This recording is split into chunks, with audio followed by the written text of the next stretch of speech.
What's up, everyone? Today we're going to be going through 5 steps in how you can become an artist. Let's dive into it.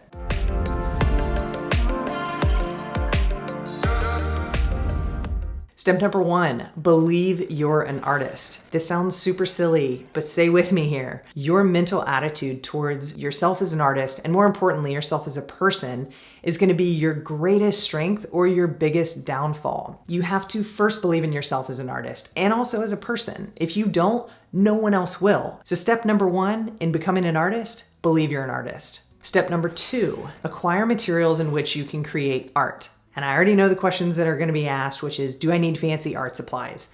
The short answer is no. If you're looking for some art supplies or some ideas on it, I'll link a video for the art supplies that I personally use that you can take a look at. But no, you don't need fancy art supplies to create art. Start with what you have. Over time, as you develop and as you get better, you can start investing more into your creative process and acquiring a little bit better materials as you're progressing and as you're learning. Use what you have, and don't let not having materials stop you from creating amazing art. After all, the most important aspect of being an artist is creating art. Which brings me to step number 3.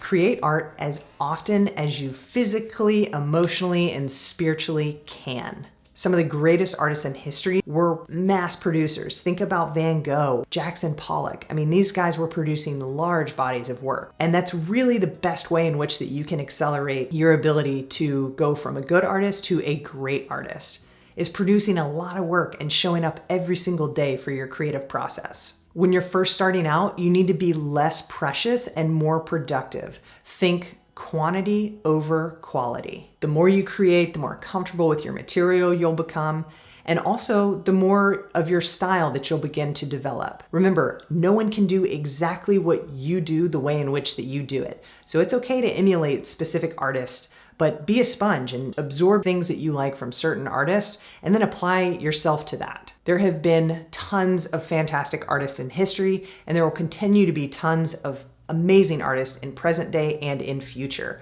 But focus on you and create art that works and resonates with you. Some of the best times I've had in the studio are when I just commit to the process and not really focus so much on the end result, but just really hone in on the present moment and creating the work in which I'm called to create. And at times it almost feels like I can't take credit for the painting, because it's almost like the paintings sometimes just create themselves and you feel like, hey, I can't put my name on that. Like, I don't even know, something just kind of came over me. Some people call it flow state, and I think that's fantastic. The only way that you're going to reach that and achieve that is when you're showing up for your practice every single day, and that's truly where the magic happens. Number 4 is hone your craft.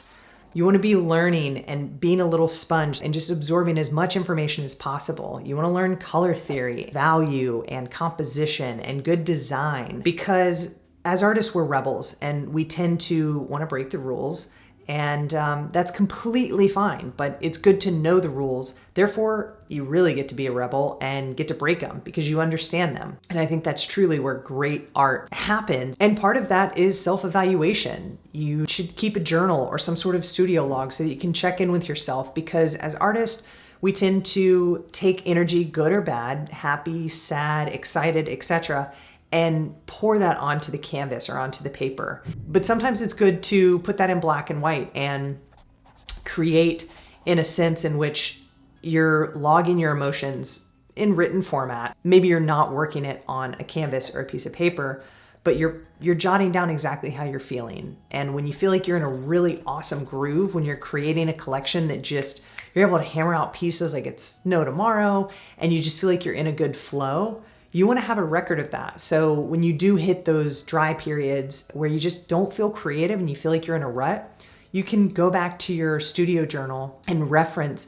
what were you eating? What were you listening to from a music perspective? Or just where were you at that point in time in your life? Because our art is truly a reflection of ourselves. And so part of learning and becoming a better artist is really having a deeper understanding of yourself. And I think the best way in which you can do that is keeping a journal. You're gonna have your dry periods. It's okay to not wanna create, but still show up to your studio, even if all you can do is clean brushes or reorganize paints on a shelf or completely rearrange the studio, changing the light bulbs, or just vacuuming. Just showing up for your space and being physically in your studio will inspire you to want to go one step further. Maybe you go from wanting to take the trash out to putting some paint on your palette and then to painting. It's okay to take baby steps and be gentle with yourself, but I urge you to always show up. Do something that elevates you and your art for the future. I promise your future self will thank you for that. Okay, number 5, the very last step here, and arguably one of the most important, it's also one of the most scary parts, and that is put your work out into the world. I know you're terrified, you're scared of rejection. I completely get it, and we have all been there. But ask yourself this: what's the worst that could happen if you put your art out into the world? Maybe you get rejected. Maybe people don't like it. Guess what? That's a really good sign. That means that those people are not your people. And trying to please everyone is a surefire way that you're gonna please no one.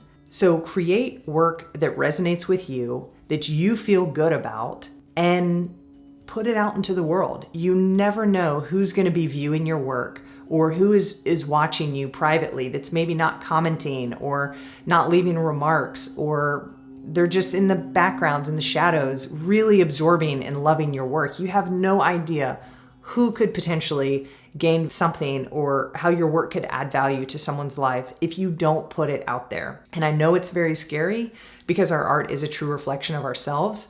I always say my paintings are like little pieces of my heart put on a canvas that's out there hanging on someone's wall.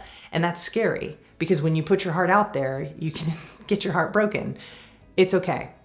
Not everyone's gonna love your work. Understand that right now and accept the fact that that is completely normal and completely okay. After all, art is a selfish endeavor, and you create it because you have some sort of calling from within in which you have to create. And maybe you've ignored it for many, many years. Maybe you're just getting back into it, or maybe you've been creating art privately for 10 plus years. And if that's you, put your art out there into the world. If you're creating genuinely, people will appreciate your work. They will appreciate you. And I think only good things will come from it. All right, everyone, that's my 5 tips on how to be an artist. I hope this was helpful. As always, thanks for watching and stay creative. Peace.